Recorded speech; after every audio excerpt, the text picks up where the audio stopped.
Arrêtez tout et prenons une pause ensemble. Bonjour à vous. Aujourd'hui, j'aimerais qu'on parle d'un truc simple en apparence, mais qui cache quelque chose d'assez fascinant. Le pouvoir des activités manuelles.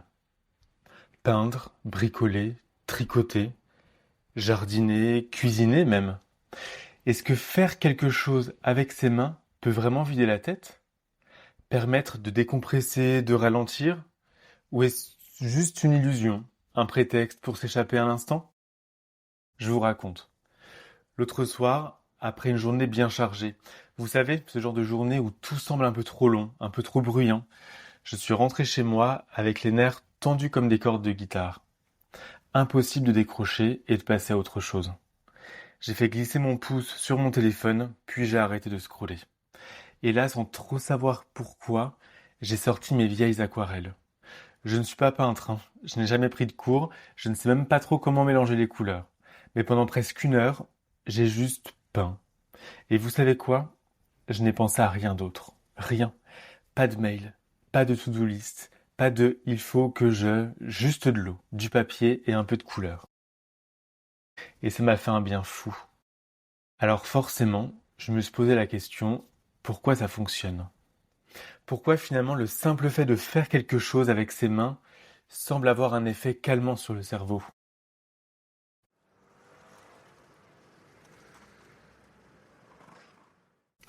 On vit dans un monde où nos mains ne servent plus tant que ça finalement. On tape sur des claviers, on scrolle, on clique, on swipe, mais on fabrique très peu, on touche rarement à la matière. Et pourtant nos cerveaux, eux, ils ont été façonnés pour faire. Regardez nos grands-parents. Ils réparaient, cousaient, bricolaient, cultivaient. Ils avaient ce lien concret entre l'effort et le résultat.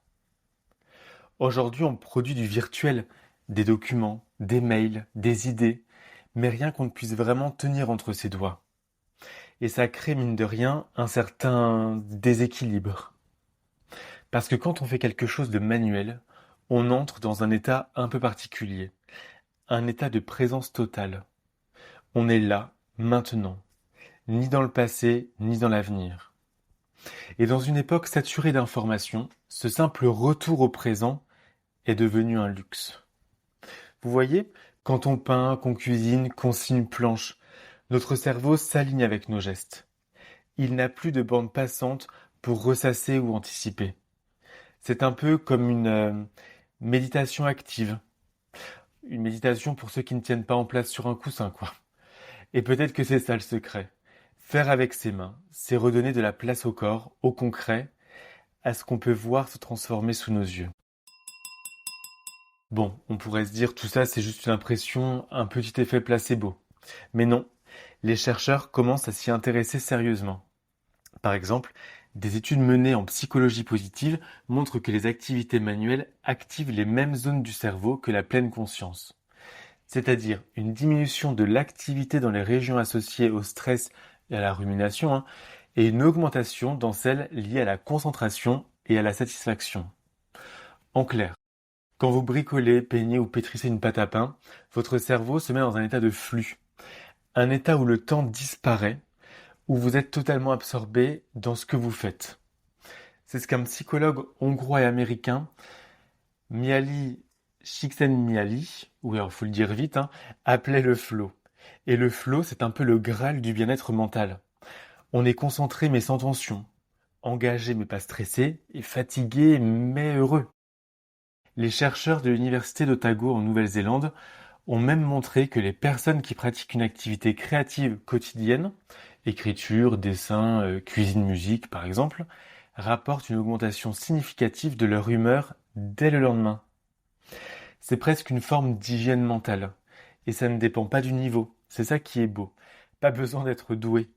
Ce qui compte, ce n'est pas le résultat, mais le processus. Ce qui, entre nous, m'arrange bien quand je regarde mon aquarelle, qui ressemble un petit peu à un coucher de soleil qui aurait mal tourné. Mais ce n'est pas grave, justement. Parce qu'à ce moment-là, le cerveau ne cherche pas la perfection, il cherche la cohérence interne. Il synchronise les gestes, la respiration, la pensée. Et c'est ça qui apaise. D'ailleurs, certaines thérapies utilisent cette idée depuis longtemps. L'art-thérapie, par exemple, ne vise pas à créer une œuvre d'art, mais à exprimer ce qui ne trouve pas les mots. Quand on dessine, quand on façonne, on déplace les émotions du mental vers le mouvement. Et ça, c'est souvent le début du calme. Alors, qu'est-ce que tout ça nous dit au fond?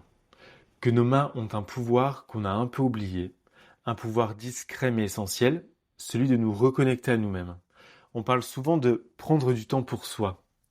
Mais pour soi, ça ne veut pas forcément dire ne rien faire. Parfois, c'est juste faire autrement. Faire sans objectif, sans pression, sans performance, juste pour le plaisir du geste. Et si au lieu de vider la tête, on la remplissait autrement? De couleurs, de textures, d'odeurs, de sons. Parce qu'au fond, vider la tête, ce n'est pas faire le vide, c'est faire place. Je crois qu'on a tous besoin de ces moments où le temps se suspend, où on ne cherche plus à être productif, mais simplement présent. Et les activités manuelles nous offrent exactement ça. Un espace pour respirer, pour revenir au corps, et pour sentir qu'on existe en dehors des écrans. Alors la prochaine fois que vous sentez la tension monter, que votre tête tourne à 1000 à l'heure, demandez-vous, qu'est-ce que mes mains ont envie de faire? Pas ce que je devrais faire, pas ce que je sais faire, mais ce que mes mains ont envie de toucher, modeler, créer. Et c'est une aquarelle bancale, un gâteau qui s'écroule, ou une étagère de travers, tant mieux, c'est la preuve que vous avez essayé, et surtout que vous avez pris ce temps pour vous. Merci d'avoir pris cette pause ensemble. Prenez soin de vous et de vos mains aussi. À très vite.